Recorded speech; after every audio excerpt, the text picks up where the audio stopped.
കേരളത്തിൽ ആര് അധികാരത്തിൽ വന്നാലും ഇല്ലെങ്കിലും ഇവിടുത്തെ മാധ്യമങ്ങൾക്ക് ഒരു പ്രശ്നമുള്ളൂ. അവരെല്ലാവരും കണ്ണും നട്ടിരിക്കുന്നത് ബംഗാളിൽ ആര് അധികാരത്തിൽ വരും. അപ്പൊ ഈ വന്ന സർവേകളെല്ലാം പറയുന്നത് ബംഗാളിൽ BJP അധികാരത്തിൽ വരും. ഇന്നലെ ഏറ്റവും വിശ്വസനീയമായ സർവേ ടുഡേയ്സ് ചാണക്യ അവർ പറയുന്നത് 196 സീറ്റ് നേടി ബംഗാളിൽ. മൊത്തം 284 സീറ്റാണ്. അതിൽ 196 സീറ്റ് നേടി BJP അധികാരത്തിൽ വരും. വലിയ ഭൂരിപക്ഷത്തോടെയാണ്, മഹാഭൂരിപക്ഷം നേടി BJP വരുമെന്നാണ് പറയുന്നത്. ഇതിനിടയ്ക്ക് ഈ സർവേ ഫലമൊക്കെ, എക്സിറ്റ് പോൾ ഫലമൊക്കെ വന്നപ്പോൾ മമതാ ബാനർജിക്ക് ഇരിപ്പുറക്കണില്ല. രാത്രിയൊക്കെ സ്ട്രോങ് റൂമിൽ കയറി പോകുന്നു, വാഹനത്തിൽ എന്തൊക്കെയോ കൊണ്ടുപോകുന്നു. അതിനെ BJP പ്രവർത്തകർ തടയുന്നു. മമതയുടെ കിളി മൊത്തത്തിൽ അടിച്ചു പോയോ? മമതയുടെ കിളി പോയെന്ന് ചോദിച്ചാൽ പലപ്പോഴും നമ്മൾ ഇവർ സൈക്കോ ആണെന്ന് തോന്നുന്നില്ല. ഇവർക്ക് പ്രഷർ വന്നു കഴിഞ്ഞാൽ നിങ്ങൾ കണ്ടില്ലേ, സ്റ്റേജിനകത്ത് കിടന്ന് ഓടിക്കളയും. ഇപ്രാവശ്യം അവസാനം കിളി പോയായിരുന്നു. ഇവർ സ്റ്റേജിനകത്ത് പ്രസംഗിച്ചുകൊണ്ടിരുന്ന സമയത്ത് സ്റ്റേജിൽ നിന്ന് ഇറങ്ങി വെളിയിൽ പോയി മൈക്കുമായിട്ട്. അവസാനം സെക്യൂരിറ്റി ഓഫീസർമാരൊക്കെ വീഡിയോ ഉണ്ട്, സെക്യൂരിറ്റി ഓഫീസർമാരൊക്കെ അതിൻ്റെ പുറകെ. കാരണം ഇവർ പരിസരം മറന്ന് അവസാനം രണ്ടാമത്തെ ഇലക്ഷന് ശേഷം ഇവർ വളരെ വയലന്റ് ആവുക, അധികാരം നഷ്ടപ്പെടുന്ന ആണ്. അവർക്ക് നമ്മൾ നിസ്സാരമായിട്ടുള്ള ഒരാളല്ല മമതാ ബാനർജി. കാരണം വളരെ ചെറുപ്പം തൊട്ട് രാഷ്ട്രീയത്തിനെ തൊട്ടറിഞ്ഞ ആളാണ്. കാരണം പൾസ് മൊത്തം അവർക്കറിയാം. പുതിയതിപ്പം രാഹുൽ ഗാന്ധിയുടെ കൂട്ടൊന്നും അല്ല, ഇത് പ്രവർത്തിച്ച് ഗ്രാസ് റൂട്ട് ലെവലിൽ നിന്ന് വന്നതുകൊണ്ട് അവർക്ക് അവിടെ നടക്കുന്ന വോട്ട് കാണുമ്പോൾ തന്നെ അറിയാം എൻ്റെ വോട്ടാണോ, അതിനകത്ത് ചേഞ്ച് ഉണ്ടോ അല്ലെങ്കിൽ വ്യത്യാസം വരുന്നുണ്ടോ എന്നറിയാം. അതുകൊണ്ടാണ് അവർ ഈ കഴിഞ്ഞ ദിവസങ്ങളിൽ 50 സീറ്റിൽ പുറത്ത് BJP പോകത്തില്ല എന്നൊക്കെ പറഞ്ഞിട്ട് വലിയ പ്രസ്താവനകളൊക്കെ ഇറക്കിയെങ്കിലും 2 ഘട്ടങ്ങളിൽ നടന്ന അവരുടെ പാർട്ടിക്കാർ എല്ലാ പ്രാവശ്യവും അവരുടെ താല്പര്യത്തിനനുസരിച്ച് അട്ടിമറി നടത്തി ഗുണ്ടകളെ ഉപയോഗിച്ച് ഒരുപക്ഷെ അവരുടെ ഭാഗമാക്കിക്കൊണ്ടിരുന്ന ജനാധിപത്യത്തെ ഈ പ്രാവശ്യം ഇതൊന്നും നടക്കാതെ വരുന്നൊരവസ്ഥയുണ്ട്. എങ്ങും ഒരു ചലനവും മമതയുടെ ഗുണ്ടകൾക്കോ മമതയുടെ പോലീസിനോ സാധിച്ചിട്ടില്ല. അതായത് സ്വതന്ത്രമായിട്ട് ആൾക്കാർക്ക് വോട്ട് ചെയ്യാൻ പറ്റുന്ന ഒരവസ്ഥയിലേക്ക് കാര്യങ്ങൾ പോയി. ഇതേപോലെ ആൾക്കാർക്ക് സ്വതന്ത്രമായിട്ട് വോട്ട് ചെയ്യാൻ പറ്റുന്ന ഒരവസ്ഥ ഉണ്ടായിട്ടുണ്ട്. ഏറ്റവും കൂടുതൽ പോളിംഗും വന്നിട്ടുണ്ട്. എന്താണെന്നറിയാമോ? 2011 അന്നാണ് 34 കൊല്ലത്തെ ഭരണം അവസാനിപ്പിച്ച് CPM-ൻ്റെ കയ്യിൽ നിന്ന് മമതാ ബാനർജി പോകുന്നത്.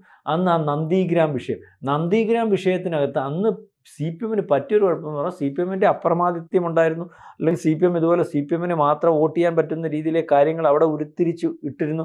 CPM-ൻ്റെ ഗുണ്ടകളും CPM-ൻ്റെ പോലീസുമായിരുന്നു. ഇതേ മമതയുടെ അതേ പാർട്ടിയിൽ തന്നെയായിരുന്നു.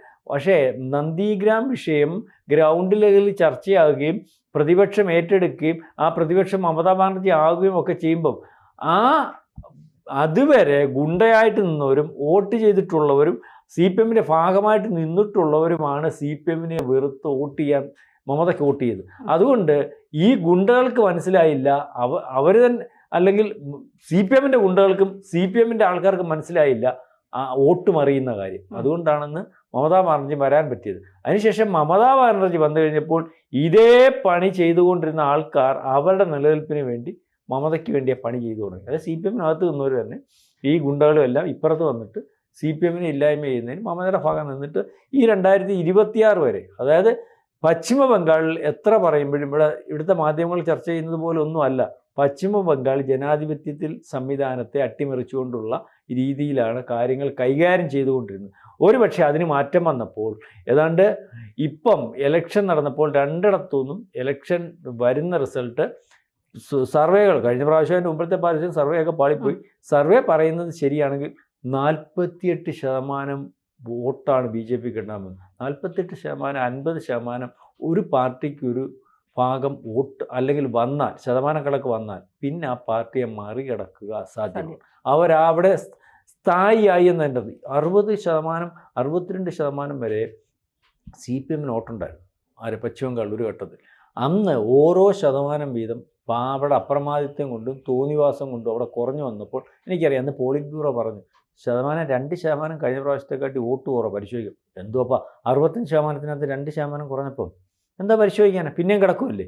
അപ്പോൾ 5% കുറഞ്ഞാലും ചെയ്യും. ഇത് അവസാനം തന്നെ 19% ആയപ്പോഴാണ് പരിശോധിക്കാൻ തുടങ്ങി. അപ്പോഴത്തേന് കയ്യിൽ നിന്ന് ഭരണം പോയി. മനസ്സിലായില്ലേ? ഞാൻ പറയാം ഇതിൻ്റെ ഉദാഹരണമാണ്. ഇപ്പം ഈ 48% ഒറ്റയടിക്ക് BJPക്ക് വരുമെന്ന് പറഞ്ഞാൽ BJP അവിടെ ആയി. ഈ സർവേ ശരിയാണെങ്കിൽ ചാണക്യ പറഞ്ഞതുപോലെ 48%, 192 വോട്ടും വോട്ടോടുകൂടി ഈ പ്രാവശ്യം മമതയെ മറികടന്ന് BJP അവിടെ വരികയാണെങ്കിൽ ഇനി ഒരു 50 കൊല്ലം അവിടുത്തെ ഒരു സംസ്ഥാനത്ത് ഒരു പ്രത്യേകത ഏതാ, ആര് ഭരിച്ചാലും അവൻ്റെ കയ്യിൽ ഇരിക്കും ഒരു പാടായി. കോൺഗ്രസിന്റെ ഇരുന്ന കാര്യം അറിയാമല്ലോ, അവിടുന്നാണ് 77 CPM കയറിട്ട് വന്നത്, അവിടെ 34 കൊല്ലം. ഇപ്പം മമത 15 കൊല്ലം കഴിഞ്ഞു, ഇനി വരുവാണെങ്കിൽ 20ാമത്തെ കൊല്ലം. അപ്പം ആ സംസ്ഥാനത്തിൻ്റെ ഒരു പ്രത്യേകത അത് തന്നെയാണ്. BJPയുടെ കയ്യിലോട്ട് പോയാൽ പിന്നെ BJPയുടെ കയ്യിലെങ്കിൽ ഇരിക്കും.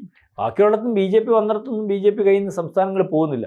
മാത്രമല്ല BJPയുടെ കയ്യിൽ വന്നാൽ ആ സംസ്ഥാനത്ത് നമുക്ക് ഭീഷണി ആയിക്കൊണ്ടിരിക്കുന്ന അവിടുത്തെ ഭീകരവാദവും തീവ്രവാദവും നുഴഞ്ഞുകയറ്റക്കാരും മാറും.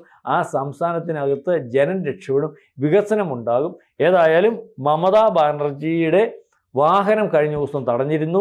വാഹനത്തിനകത്ത് നിന്ന് BJPക്കാർ എന്തൊക്കെയോ കടത്താൻ ശ്രമിക്കുന്നു എന്ന് പറഞ്ഞ് പിടിച്ചിരിക്കും. കടത്തുന്നെങ്കിൽ ഈ സമയത്ത് ബാലറ്റ് പെട്ടിയൊക്കെയാണ്, അല്ലെങ്കിൽ അവർ അതെടുത്ത് മാറ്റിയിട്ട് വേറെ ബാലറ്റ് പെട്ടി കൊണ്ടുവെക്കേണ്ട രീതിയുണ്ട്. അവർക്കതൊക്കെ ഇവിടെ സാധിക്കുന്നവരാ, മനസ്സിലാവുന്നുണ്ടോ? പക്ഷേ കേന്ദ്ര തെരഞ്ഞെടുപ്പ് കമ്മീഷൻ ഇതിൻ്റെ പുറയിൽ ഇഞ്ചോടിഞ്ച് നിൽക്കുകയാണ്. പിന്നെ അതുപോലെ ഈ പെണ്ണുമ്പോൾ ഭവാനിപ്പൂരിലാണ് മത്സരിക്കുന്നത്. ഭവാനിപ്പൂരിൽ മത്സരിക്കുന്നതിൻ്റെ അകത്ത് അവർ സ്ട്രോങ് റൂമിൻ്റെ ഫ്രണ്ടിൽ പോയി കുത്തിയിരിക്കുക എന്ന് വെച്ച് കഴിഞ്ഞാൽ എന്നെ അട്ടിമറിക്കുക. അപ്പം തോറ്റു എന്നുള്ള ഒരു മനസ്സ്, സ്വന്തം ഇത്രയും അംഗീകാരമുള്ള സ്ത്രീക്ക് സ്വന്തം നിയമസഭാ മണ്ഡലത്തിൽ പോലും ജയിക്കുമെന്ന് ഉറപ്പില്ല. അതായത് എൻ്റെ പെട്ടി രാത്രിയിൽ ആരെങ്കിലുമൊക്കെ എടുത്തുകൊണ്ട് പോകും, അല്ലെ മാറ്റി വയ്ക്കും. അതായത് ശരിക്കും പറഞ്ഞാൽ കിളി പോയി. ഇതേപോലെ തന്നെ മൊത്തം സ്ഥാനാർത്ഥി എടുത്ത് പറഞ്ഞേക്കും, അതായത് സ്ട്രോങ് റൂമിൽ പോയി ഇരുന്നോളാം 4-ാം തീയതി വരെ. ഒന്ന് ആലോചിച്ച് നോക്കിയേ. അപ്പൊ ഇതേ രീതിയിലേക്ക് ഏതാണ്ട്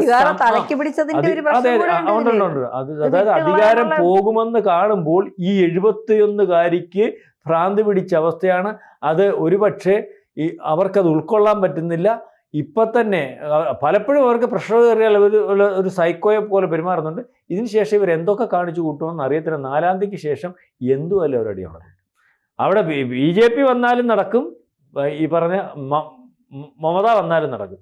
ഏതായാലും മമതയുടെ യുഗം അവസാനിക്കുന്നു എന്നുള്ള രീതിയിലേക്കുള്ള കാര്യങ്ങളും പോക്കുമൊക്കെയാണ് അവിടുന്ന് വരുന്ന റിപ്പോർട്ടുകൾ.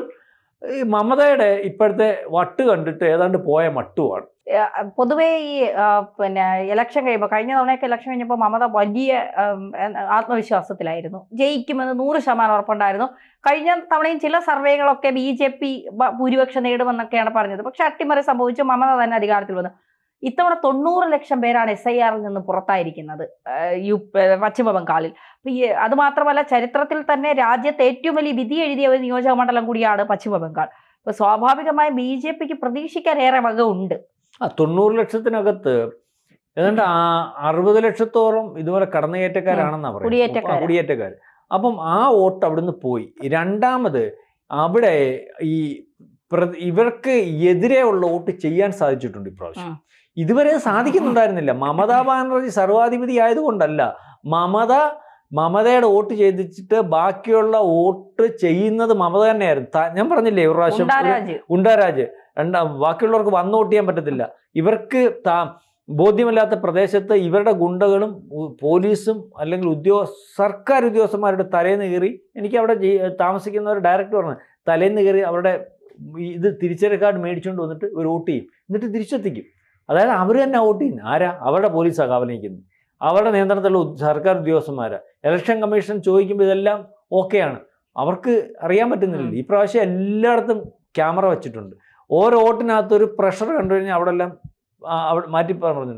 പിന്നെ എല്ലായിടത്തും പോലീസല്ല നിന്നത്, ഒരു കേന്ദ്രസേനയാണെന്ന്. അതുപോലെ വേറെ ഒരു വലിയ വിഷയം ആസാമിൽ സംഭവിച്ചതുപോലെ, ആസാമിൽ 38% ഒരു മുസ്ലിം വിരുദ്ധ BJP, 38% മുസ്ലിങ്ങളാണ്. അറിയാമോ? 38%, ഇവിടെ 30% മുസ്ലിങ്ങളുണ്ട്. പക്ഷേ ആസാമിൽ സംഭവിച്ചുകൊണ്ട് ഇവിടെ സംഭവിക്കുന്നു.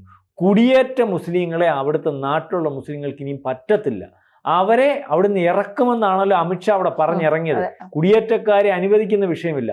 അതിന് പ്രാദേശിക മുസ്ലിങ്ങൾ BJPയുടെ കൂടായി. അതായത് ന്യൂനപക്ഷത്തിനകത്ത് വരുത്തര് മാത്രം മമതയുടെ വോട്ടർമാരായി മാറി എന്നതായിരിക്കും ഈ റിസൾട്ടിന് ശേഷം നമുക്ക് കിട്ടുന്ന മെസ്സേജ്. എന്ന് വെച്ചാൽ രണ്ടാമത് ഇലക്ഷൻ നടക്കുന്നിടത്ത് കഴിഞ്ഞ പ്രാവശ്യം 158 സീറ്റിനകത്ത് 18 സീറ്റേ ഉള്ളൂ BJP.